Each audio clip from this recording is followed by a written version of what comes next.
What is the worst symptom of prescription drug withdrawal? That's what I'm going to talk about in today's video. Stay tuned, I think you'll find it interesting.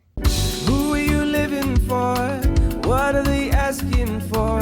Trying to be everyone's favorite weighs you down every day while you parade in the frenzy. Be careful not to run far from home.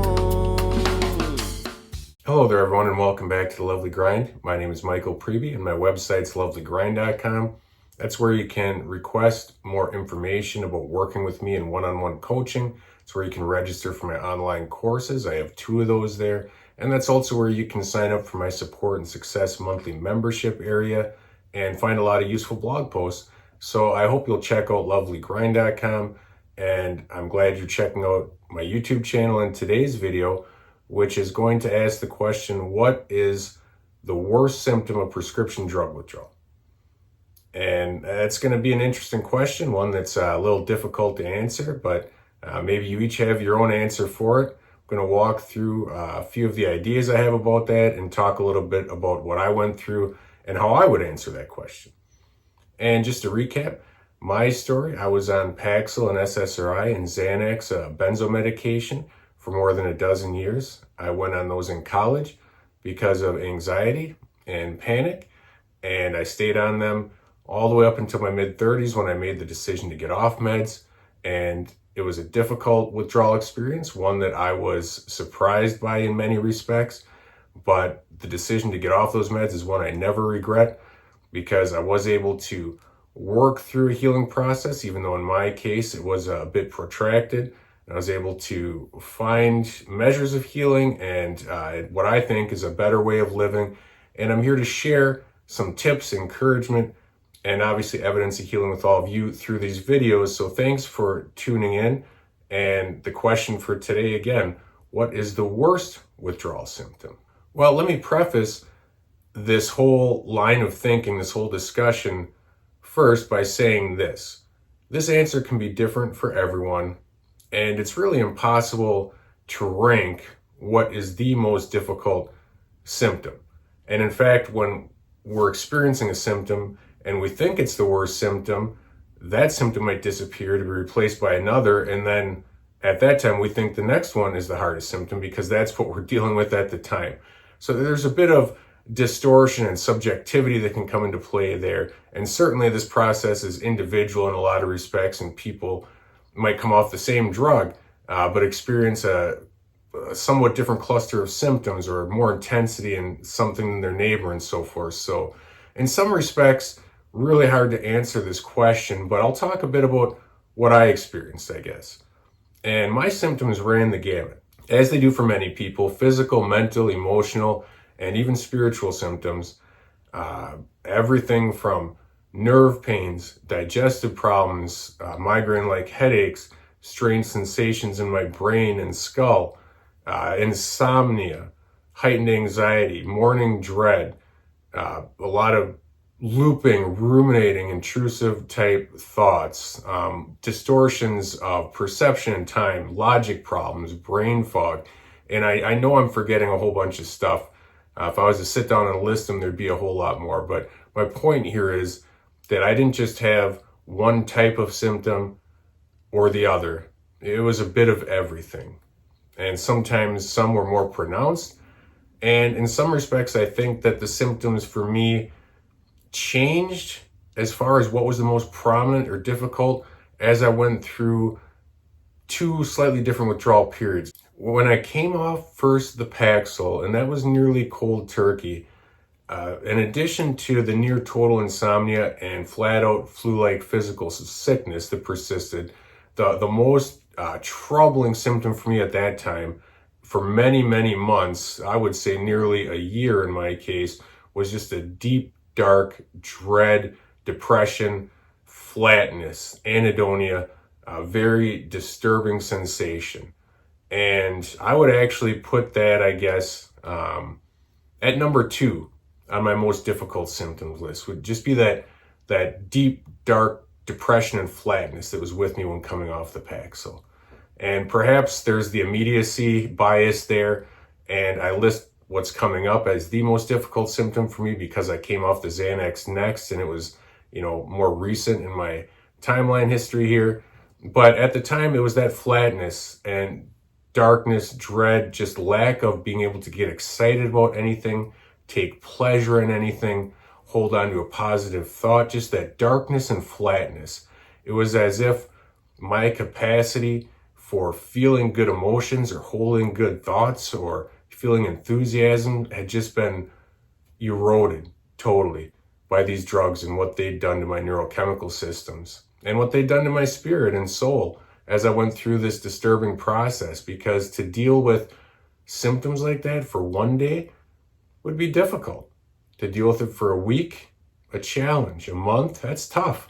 To deal with it for month upon month, it's very, very hard to try to keep digging deeper and deeper to maintain enthusiasm to see this process through when you're feeling that way. So I know from experience how tough it can be if you're dealing with those things like deep depression, dread, darkness, and just that anhedonia, lack of pleasure, difficulty feeling enthusiasm and excitement for anything. Don't despair. It's not going to last forever. Even if it takes a while, you'll start to see breakthroughs in that. But at the time, that was my most difficult symptom and what I'll rank as number 2 in my experience. Number 1, when I was coming off the Xanax, tapering that, and then totally off of that, it was a lot of super, super high anxiety, but then just the mental games. And I'm just going to lump that together, the mental stuff. That could be intrusive thoughts, looping ruminations, that sensation of being stuck in your own head with your own preoccupations, even though you're in the midst of a bunch of people, some of whom are maybe even trying to talk to you and get you to have a good time. Just that mental, psychological stuff, those gymnastics, those games, that sensation of being mentally isolated a million miles away in your own head, sometimes just clinging and latching on to a disturbing thought or something that could pop up out of nowhere and just rattle your cage. I think that was the toughest. Why? In part because it's so difficult to describe to other people. And that's really hard for people to understand. I mean, we can maybe explain things like nerve pain, sleep problems to people, stomach issues. It's a little harder to talk about some of these ruminations and disturbing thoughts or images or ways in which you're just stuck in these mental loops. So that's one of the reasons it's so very difficult. Another is it makes you feel downright crazy at times because it's playing with your very perception of your intelligence, your logic, who you feel you are as a person. That's a big part of the challenge there, is to not become attached or identify with these symptoms, especially with the mental stuff. And now I'm going to talk about a few ways to cope specifically with the mental stuff. And what I just mentioned there is top of the list. Don't identify with these thoughts. Realize that you aren't your thoughts. Let them go. Realize that they're symptoms. Okay, that's going to be the most important thing you can do for yourself. Because as you're going through this, you might have any number of dozens of crazy thoughts in a day. Those aren't you. They're just thoughts. And letting go of those and learning to detach from them is going to be a very important coping mechanism and an important skill to learn in life. Because whenever we're going through stress and worries or difficult times in a day, even years down the road, best not to dwell on these things. Like a quarterback who throws an interception. It's done, move on to the next set of downs in the next plays. But that's tip number 1 for the mental stuff. Let it go. You're under no obligation to identify with these things, to ruminate on these things, to analyze these thoughts. Let it go. It's okay. And in fact, it's going to help you to do so. Another thing that's going to be very helpful for dealing with the mental symptoms, exercise. Physical exercise, sweating it out, that's going to provide you access to good neurochemical reactions in a natural way. Things like access to natural GABA, natural serotonin. There's just a lot of research been done on that in recent years to kind of figure out why exercise is so helpful mentally and emotionally in the ways that it is. But just know for now that you do it, even if it's tough and you do it regularly, and it's going to help you. It's going to provide some mental clarity. It's going to give you access to good thoughts and good emotions. And it's going to help you to get outside of your head in a very, very important way. So try to find an intensity and routine that works for you and do it no matter what, because the benefits are just too great to ignore. Another helpful tip for when you're dealing with these mental symptoms, talk to someone. Doesn't have to be a step-by-step, doesn't have to be a comprehensive account of everything you're thinking or going through, but even just a quick admission to someone who's close to you. Listen, I'm just dealing with, like, my thoughts seem so crazy today and I just can't get outside of my own head and dealing with so much. And I just wanted to tell you that so you know what difficulties I'm dealing with. Just to let that out, or even, kind of as a corollary to this, to journal about some of this stuff and get that out on paper. And then you can, erase it or rip it up or delete the file on your computer or whatever. But just to get some of this buildup out of your own head and say it to someone, or say it to yourself on paper, or also to say it to God in prayer. But get some of it out of your own head and expel it and work through it in a cathartic way by talking to someone, writing about it, praying about it. It's going to be helpful. And I can remember distinctly many times when I just felt so at the end of my rope with some of these symptoms and struggles and some of the mental stuff. And I'd be at work in my cubicle at the time, and I'd call my wife up and just say, I feel like I'm losing my mind and I'm falling apart and I can't do it anymore. And it wouldn't be a very lengthy or specific conversation because, again, I was at work and there were other people fairly nearby and I had stuff I had to do. But even just that little admission, those few seconds of talking, helped me a great deal and gave me the boost I needed, the relief I needed to get on with my day.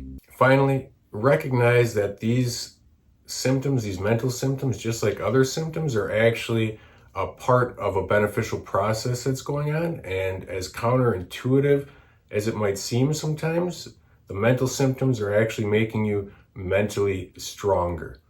You're learning that you're not your thoughts. You're learning that every single worry you have doesn't have to be in the driver's seat. You're learning the value of detaching and redirecting attention. And you're learning, maybe for the first time in a long time, the systems of your body are learning that there's a way to get through such challenges without these drugs. Like, you're doing it on your own. And, just like reps and weightlifting, even though it hurts and you get sore, it's building something. It's building muscle and muscle memory, and it's making you mentally stronger for the future. And years later, when you're totally off the medications and totally feeling better, and you're dealing with some sort of stressful period or illness or a bad day or whatever it is, you can come back to some of these lessons you learned and lean back on some of that mental toughness you built during those toughest of times as you were struggling. So even though you might feel very weak at times going through some of this stuff, remember that something good is happening and you're actually building up resilience, wisdom, and strength through the process. I hope you've enjoyed this video. I hope you found it useful and interesting. Feel free to leave comments below with your thoughts on the things discussed in the video and maybe what your answer to the question asked would be, and some things also have helped you to cope and endure, that tips that might help others. My name is Michael Preby. My website's lovelygrind.com. That's where you can go to inquire about working with me in one-on-one coaching, to sign up for my online courses or my support and success monthly membership area. And again, I also have blog posts there you might find helpful. So I hope you'll check out that website. Thanks for checking out this video. And until next time, please remember to take care of yourself and your dreams.